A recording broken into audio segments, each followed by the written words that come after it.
Mom. After more than 6 months of complete silence, my daughter Emily finally called. And it was already past 8 p.m. It's unusual for Emily, who has her own family, to call at such an hour. I instantly sensed that something serious must have happened. Emily? What's going on? Why are you calling at this hour? What happened? At first, Emily didn't respond. I could only hear a faint, hissing sound on the other end of the line. Mom. Emily finally spoke in a weak, strained voice. Emily. What's wrong? Are you okay? Mom, help me. Sensing an emergency, I pressed the speakerphone button. My husband, John, immediately came to my side, straining to listen. Emily, pull yourself together. What happened? I'm suffering. I haven't eaten anything. I can't go on. What do you mean you haven't eaten? What's going on? They won't give me any food, my mother-in-law and her family, nothing.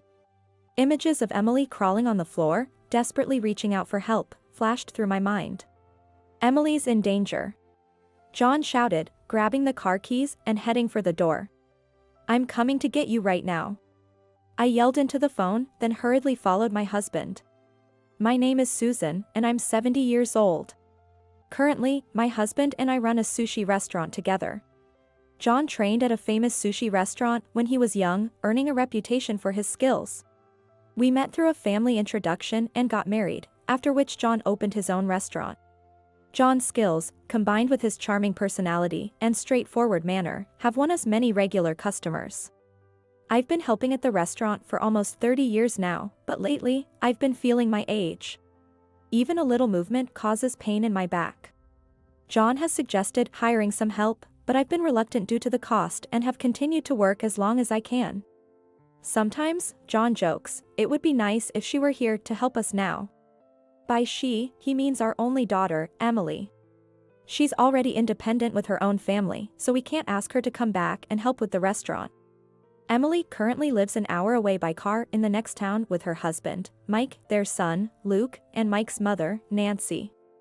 Recently, Mike's sister, Sarah, also moved in. I don't know the details, but I've heard that Sarah moved back home after a divorce. I had hoped that Emily would help out at our restaurant after graduating from college, but she said, I want to see more of the world. And left home. After that, she got a job at a major department store and started working in the women's clothing section. Despite being new to the workforce, Emily quickly won over customers with her charm and bright personality. It was at the same department store that she met her husband, Mike. Mike worked in the high-end sales department, catering to wealthy clients, and was considered a star employee. When Emily first introduced Mike to us, I had a slight worry. Is it really okay to marry such a perfect man? Mike was indeed handsome and skilled at winning over women, with many customers coming to the store just to see him. Even so, Emily assured me with a confident smile, don't worry, Mom. I trust him. Emily married Mike, quit her job at the department store, and became a dedicated housewife. The following year, their son Luke was born, bringing us the joy of a grandchild and easing my worries. Looks like they're managing well after all. The couple lived in an apartment with their son for a while, but 5 years ago, after Mike's father passed away, they moved into Mike's family home to be with his elderly mother. Emily would call home occasionally, but lately, she has been lamenting that Mike is rarely at home. Mike stayed over at a coworker's apartment again last night because he was working late. This has been happening a lot lately. Even on weekends. He claims he has business golf outings and isn't home. Even so, Emily would laugh over the phone, saying, I guess that's just part of being a professional. One day, I called Emily after a long while. Luke's birthday is coming up soon, right? Do you have any plans during the day? Nothing specific during the day, but why do you ask? That's perfect. Our restaurant is closed that day, so how about the three of us, Luke, you, and me, go somewhere fun? Like an amusement park or an aquarium, somewhere Luke would enjoy. That sounds great.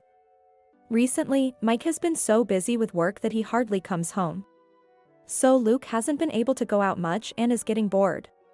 Emily responded with excitement over the phone, but As Luke's birthday approached, Emily called and said, "I'm really sorry, Mom, but a lot of plans came up since then, and we can't go out with you." "I'm really sorry. What do you mean by plans? What happened?" "The kids' club decided to throw a birthday party for Luke. So we can't go that day." "A kids' club? I guess you can't turn that down." I felt a bit disappointed but quickly switched gears. "Well, it doesn't have to be on Luke's birthday. Let me know when you have a free day. And we can plan something then." "I'm really sorry, Mom, but we won't be able to go anywhere for a while. Next week is a nature camp with the kids' club, and the week after that, swimming lessons start. It's just one thing after another. Kids these days sure are busy. It's a shame, but I guess we'll have to let it go." I was really looking forward to seeing my grandson again, so my disappointment was significant. I asked one of our regular customers who is a parent for advice on what games kids like these days and sent one of those games to Luke. "Mom, the present arrived." "Thank you." Emily called to thank me. But there was something off about my daughter's voice, something I couldn't quite place. Maybe it's a mother's intuition, but Emily, usually so bright and cheerful, sounded unusually subdued that day. "What's wrong? You sound tired today." "Nothing's wrong. I'm just fine as usual." "Are you sure?" "As long as you're okay. Thanks for the game, by the way." "About that. I don't really know what kids like these days, so I sent something that was recommended to me." "Did Luke like it?" "Of course. He said, 'Grandma's the best,' and he loved it." For some reason, Emily seemed eager to end the call quickly. Almost like she didn't want to prolong our conversation. "Is everything going well with you guys? Why do you ask?" "We're doing fine. Don't worry about us. Didn't you mention that Mike has been coming home late recently? Has anything changed since then?" "You're such a worrywart, don't worry about it. Just forget about that. Besides, phone calls aren't free. And I'm sure you're busy with the restaurant." "Wait a minute. It's not about me right now, it's about you." But before I could finish, Emily hung up the phone. I was just trying to check in, but Emily seemed to avoid my questions and abruptly ended the call. It was as if she didn't want me to dig into her family affairs. It doesn't seem like a simple matter. I felt uneasy. After the restaurant closed, it was our routine for John and me to relax in the quiet living room, having a drink and unwinding from the day. That night, we were relaxing as usual, reflecting on the day's events. About Emily, something seems off. She sounds tired or down. I can't quite tell. You call her from time to time, right? I called her today, but she abruptly ended the call. Are you saying she's trying to keep you at a distance? It's not that she's pushing me away, I think she just doesn't want to worry me. It's a mother's intuition. But I feel like Emily is hiding something from me. John folded his arms and remained silent for a while, then said, "Could it be related to that thing?" "What thing?" After hesitating for a moment, John decided to speak. "One of our regular customers mentioned something about Mike that concerned me." "What about Mike?" "One of our regulars said they saw Mike coming out of a bar with a woman who wasn't Emily." "No way. Mike would never do something like that. The woman wasn't young, but she was very beautiful. And she was dressed in flashy, expensive-looking designer clothes. It must have been someone who just looked like him," I said, trying to defend Mike. Or rather, it was my motherly instinct trying to protect Emily's marriage from any cracks. Of course, the regular didn't get a good look. They just thought the man looked like Mike. I didn't want to take the regular's witness for what it was. But I had heard that Mike had been coming home late and spending more time away even on weekends. Maybe Mike was seeing someone else. Without concrete information, my mind started to imagine the worst. I'm worried about Emily. She never complains. If she knows about this and is suffering in silence, don't think the worst. I'll do what I can. There's a lawyer among our regulars. I'll talk to them. After that, I was so preoccupied with thoughts of Emily that I accidentally broke dishes while washing them. Are you okay? You look tired. I kept trying to call Emily, but she rarely answered. Sometimes, she'd give me a brief update, saying, "I'm doing fine," but her responses were always very brief. Whenever I tried to delve deeper into family matters, she would laugh it off and quickly end the call. Her voice over the phone sounded weaker and more lifeless each time. Remembering Emily's bright, cheerful smile from before her marriage, I was overwhelmed by growing anxiety to tears. About 6 months later, Emily, who had completely stopped contacting me, suddenly called. And it was already past 8 p.m. It's unusual for Emily, who has her own family, to call at such an hour. I instantly sensed that something serious must have happened. "Emily? What's going on? Why are you calling at this hour? What happened?" Emily didn't respond. I could only hear a faint, hissing sound on the other end of the line. Even so, I was certain it was Emily holding the phone. "Is there anyone around? Are you alone there?" From the absence of background noise, I assumed she was alone. "Mom." Emily finally spoke in a weak, strained voice. "Emily. What's wrong? Are you okay? Mom, help me." Realizing the gravity of the situation, I pressed the speakerphone button. John immediately came to my side, straining to listen. "Emily, pull yourself together. What happened? Tell me. I'm suffering. I haven't eaten. I can't go on." "What do you mean you haven't eaten?" "They won't give me any food, my mother-in-law and her family, nothing." Images of Emily crawling on the floor, desperately reaching out for help, flashed through my mind. "Emily's in danger," John shouted, grabbing the car keys and heading for the door. "I'm coming to get you right now." I yelled into the phone, then hurriedly followed my husband. We were silent during the drive. John gripped the steering wheel tightly, his brows furrowed and veins bulging on his forehead. He was filled with an indescribable fear and anger over the possibility that our precious daughter might be suffering unjustly.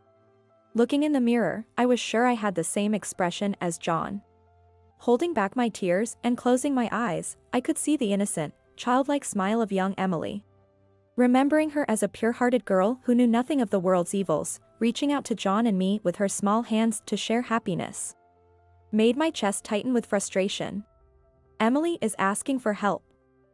Thinking of that, I felt ashamed that we hadn't noticed her suffering sooner. From her voice on the phone, it was clear that Emily was very weak, even without seeing her in person. It was hard to believe that Emily, who had always been the epitome of energy and joy, was now pleading for help in such a weak voice. Looking out the window at the dark streets, I thought, this must be a dream, just a bad dream. As we drove through a quiet residential area, the lights spilling from each house seemed to carry the laughter of families. And I felt a renewed pang of sadness, thinking that should be Emily's and our reality. Though it would usually take an hour during the day, the roads were relatively clear since rush hour had passed. And we quickly arrived at Emily's house. "Are you okay? I can handle this alone if you want." John's kind words showed his concern, but this was a family matter. No matter what awaited us, I was determined, we will save Emily with our own hands. When I rang the doorbell, a carefree voice responded from inside after a brief pause. "Hello? Who's there at this hour?" In stark contrast to Emily's urgent phone call, Mike's relaxed and casual voice left us bewildered. "This is Susan, Emily's mother." When I identified myself, Mike fell silent, then slowly replied, Is there something wrong?" He opened the door slightly and peeked out at us. "I'm sorry for the late hour, Mike. But this is urgent." John wedged his foot in the door's crack and pushed it open forcefully. "What are you doing, John?" "We're coming in." We barged into the house with a resolute attitude. Standing in front of a narrow, dark room at the end of the hallway, I said, "Emily is in here, isn't she?" I can't explain why. But I was certain she was in that room, calling for us. "This is too much. Even if you're her parents, I'll call the police." "That would be perfect. The police should witness this." John, undeterred, forcefully slid open the door. Inside, Emily lay on the floor like a discarded rag. It took a few seconds for my brain to register that the gaunt, unrecognizable figure was our daughter. "Emily. Oh, what has happened to you?" We rushed to her, lifting her frail body. "Mom, help me. I'm suffering. I can't go on." Emily managed to say this through labored and interrupted breaths. It was clear that she was semi-conscious, her speech slurred, and she was suffering from dehydration. "What are you people trying to do? You need to leave immediately." Mike tried to dismiss us like we were intruders, but his voice lacked conviction. He seemed frightened, his eyes darting around and his body trembling. "Mike. Get some water, now." I can't do that. Stop arguing and get it now." My fierce tone made Mike rush to the kitchen, returning quickly with a bottle of water. I grabbed it, opened the cap, and gave it to Emily. "Here, Emily. Drink this." Hearing the commotion, Nancy and Sarah also appeared. "What is all this noise about? It's so loud I can't hear the TV. We need answers." John, eyes narrowed with anger, confronted Mike, who dropped to his knees in a panic. "I'm so sorry." Mike began explaining how things had come to this, and it was beyond anything we could have imagined. After Emily and Mike moved in with his mother, Nancy, things were fine at first. But at some point, Mike started coming home late, and Nancy's attitude toward Emily grew cold. One day, when Emily was worried about Mike coming home late, she consulted Nancy. But instead of addressing her concerns, Nancy blamed Emily for Mike's late returns. Emily had no idea why she was being blamed, but Nancy told her, "It's because you haven't gotten your figure back after giving birth to Luke." Since then, Nancy started pushing all the household chores onto Emily and even imposed strict dietary restrictions on her. Despite this, Emily tried to keep her spirits up and handle the unreasonable demands, but Nancy didn't like that. The harassment escalated, and Nancy began controlling all of Emily's finances under the pretext of preventing her from buying snacks. To make matters worse, Mike's sister, Sarah, who had moved back home after a divorce, joined in, finding it entertaining. Nancy would have Sarah monitor Emily whenever she couldn't. The hardest part for Emily was being denied the chance to care for her own son, Luke. Even though they lived under the same roof, not being able to raise the child she had given birth to was incredibly painful and heartbreaking. Nancy unilaterally prohibited Emily from seeing Luke and had Sarah stop her if she even tried to approach his room. While Emily was forced to clean the bathroom or the toilet as punishment, Nancy spent fun times with Luke. "That's all I know." With those words, Mike collapsed to his knees, defeated. "How dare you speak about our family's shame so easily? Yes, I can't believe you'd blab about such nonsense to strangers. You've really become a coward, brother. But that's not all, is it? There's more you're hiding, isn't there?" Mike looked up with a startled "huh," and a look of unease appeared on his face. Just then, we heard a taxi stop outside, and someone got out. "Looks like they've arrived." Mike, Nancy, and Sarah looked confused, not understanding the situation. Soon, a tall gentleman in his 50s appeared, and Mike's face turned pale. "It seems you know this man, don't you?" Mike didn't respond, but it was clear he understood there was no escaping the situation. He avoided looking at us, seemingly waiting for time to pass. "Good evening. My name is Greg. This is the first time I'm meeting the family in person, isn't it?" Greg looked at Mike, Nancy, and Sarah. Greg had once been a famous actor, known for his roles in movies and TV dramas, but as he aged, his popularity waned, leaving him with just his reputation. "Why is Greg here?" Nancy asked with a strained smile and a shaky voice. Her anxiety was evident to anyone. "I asked Greg to come. I contacted a lawyer friend before coming here and asked him to bring Greg as well." "What kind of relationship do we have with Greg?" Nancy tried to feign ignorance, but I smiled knowingly. "Don't pretend you know nothing. You must have an idea why Greg is here." At that moment, our lawyer, Robert, arrived. "Sorry for the delay. I was organizing some documents for another case and took a bit longer." With Robert's arrival, all three of them fell silent.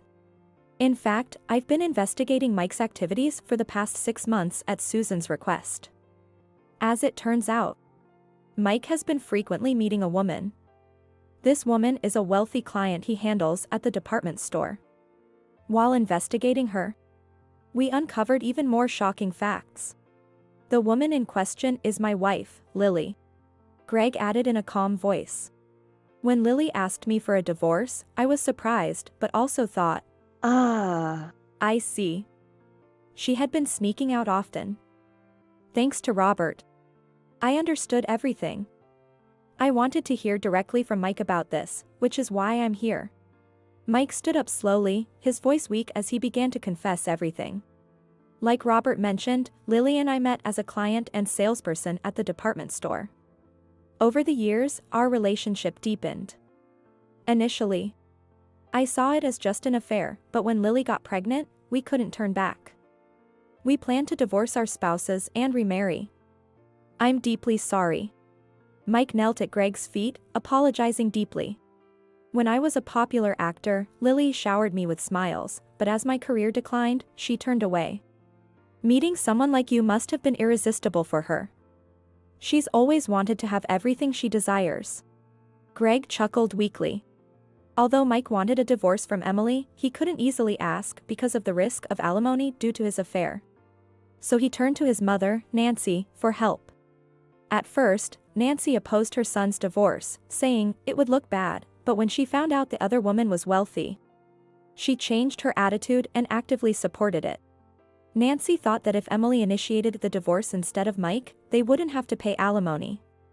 So she constantly harassed Emily, making life so unbearable that Emily would want to leave on her own.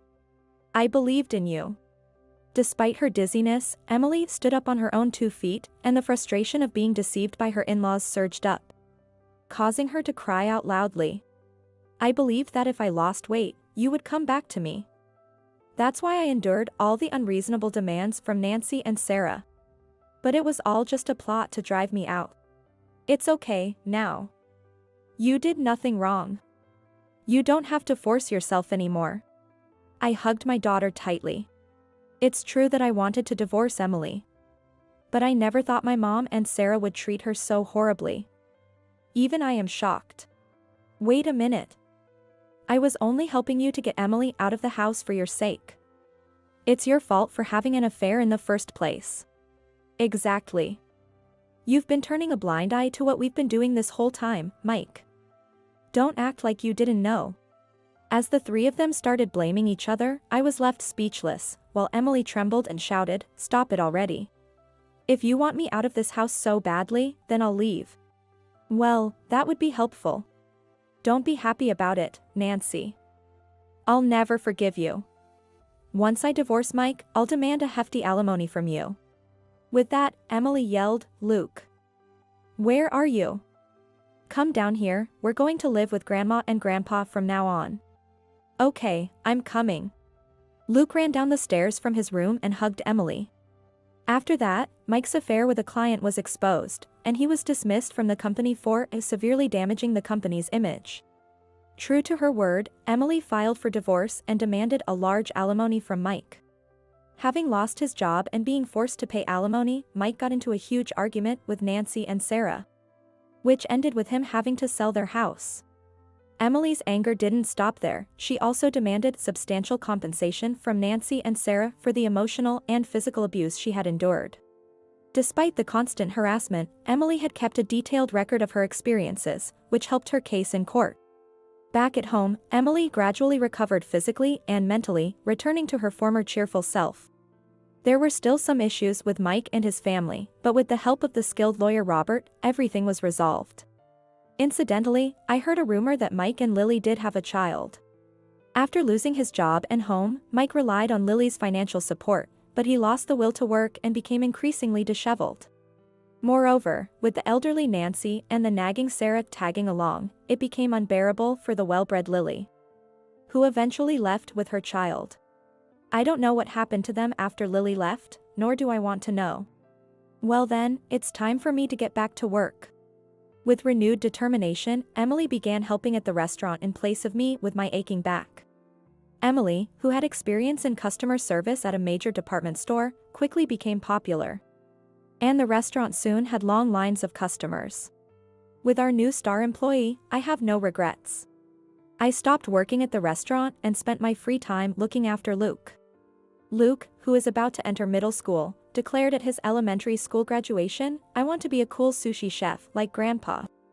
Which brought John and me to tears. We are now eagerly looking forward to Luke's future.